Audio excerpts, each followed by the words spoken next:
Why is it that the most beautiful thing I've seen all day is the skyline from my high school's parking lot?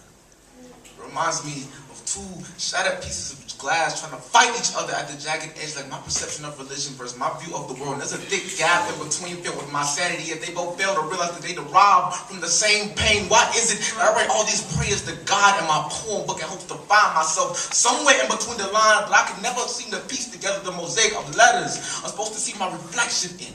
Like my life is held in the pen that Fatim Khalif wrote with. He wrote with the original fountain of youth that flowed with the heterogeneous mixture of blood, soot, water, and my death, so that one day an African king might find his heritage and write it down for the generations to see. Why is it? And no matter how many times I watch Penny Flame's face get doused in bodily fluid, I can't make myself happy as a man anymore. Wow.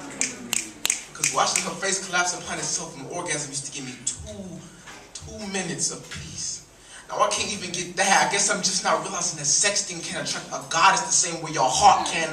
Why is it that I can tell how long my dad's been drinking by adding up the minutes he's been on the phone with his grandmother? Like bottles of blackberry Merlot, all but missed on the rocks, can lead to resentment my grandmother has for my uncle, or at least soften the punchlines from coming through the phone. Why is it that all my friends have lost respect for me since I started doing poetry?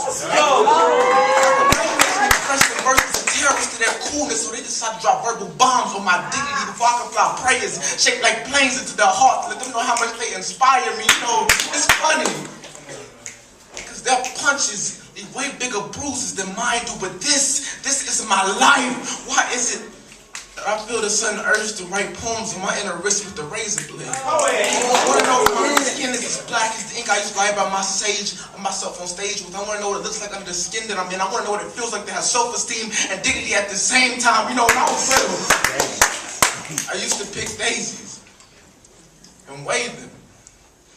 So when I died, I wouldn't be surprised by how much weight I was pushing. Before I wrote this poem, I was in the intersection of Dudley Street and Lee Street.